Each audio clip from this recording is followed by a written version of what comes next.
Welcome, fellow adventurers, to a land steeped in ancient history, profound poetry, and tales whispered through generations. This is Iran, a cradle of civilization, often seen through the lens of geopolitics, but today we peel back those layers to reveal something far more primal, far more mysterious. For centuries, the Persian imagination has conjured breathtaking myths, but what if some of these legendary beings weren't just stories? Today, we embark on a journey into the alleged real monsters of Iran, from colossal winged guardians to cunning shapeshifters and malevolent spirits. Prepare to question the boundaries between myth and reality in this ancient, enigmatic land. We begin with one of the most iconic and benevolent creatures of Persian mythology, the simurgh. Often described as a colossal bird with the head of a dog, the body of a peacock, and the claws of a lion, the simurgh is not a monster in the terrifying sense, but a wise ancient entity of immense power and healing. Featured prominently in Ferdowsi's epic poem, the Shahnameh, the simurgh is depicted as dwelling on Mount Alborz, a mythical mountain in Persian cosmology.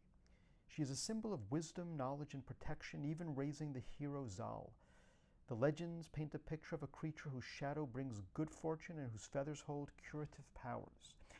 While no concrete sightings of a literal simurgh exist in modern times, the sheer persistence and vividness of this legend, alongside reports of unusually large, unidentifiable birds in remote mountainous regions, keeps the spirit of the simurgh alive. Is it merely a powerful allegory, or could echoes of a truly magnificent ancient avian species have inspired this enduring myth? From the benevolent to the truly fearsome, next up is the manticore. Originating in Persian mythology and later adopted into Greek and European bestiaries, the manticore is a terrifying hybrid. Imagine the body of a lion, the face of a man, often with 3 rows of teeth, and most chillingly, a tail tipped with venomous spines like a scorpion or porcupine quills, which it can reportedly shoot like arrows. Ancient accounts, like those from the Greek physician Ctesias, describe a Martochorus is a real beast encountered in India, presented to the Persian king. They spoke of its insatiable appetite of human flesh, its piercing cry, and its incredible speed. The very name manticore derives from the Old Persian manticora, meaning man-eater. While most scholars dismiss the manticore as a fantastical creature, the ancient descriptions were so vivid and detailed that they suggest a real animal, perhaps exaggerated or a misidentification of a powerful predator like a tiger. But what if the legend held a deeper, darker truth of a creature so perfectly adapted to hunting humans, it became a whispered horror across empires?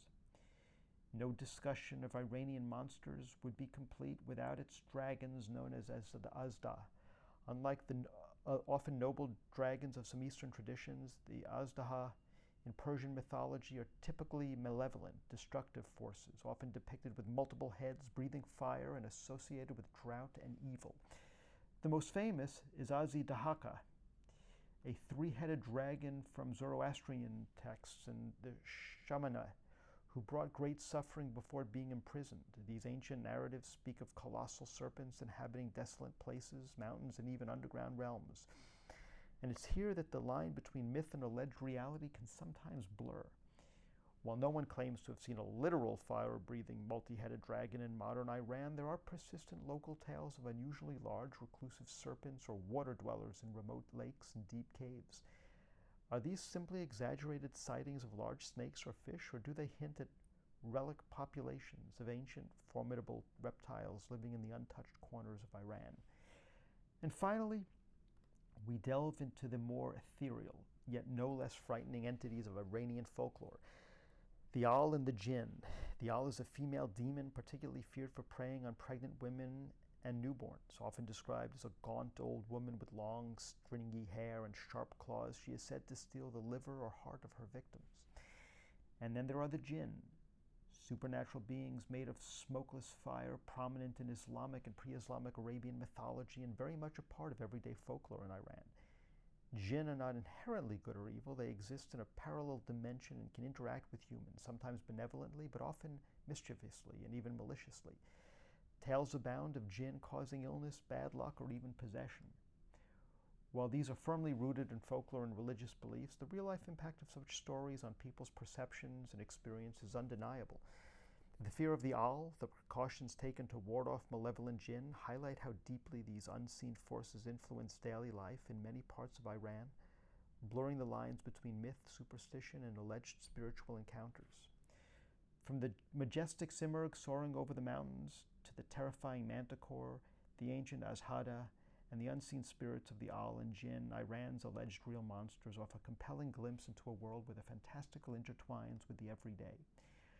While modern science may offer rational explanations for some phenomena, the human mind's enduring need to explain the unexplainable, to confront the shadows, ensures that these creatures, whether real or imagined, will continue to thrive in the rich tapestry of Iranian culture.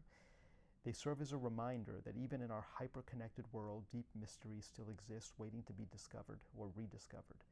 What do you think about all these alleged monsters? Have you ever heard of any fascinating tales from Iran?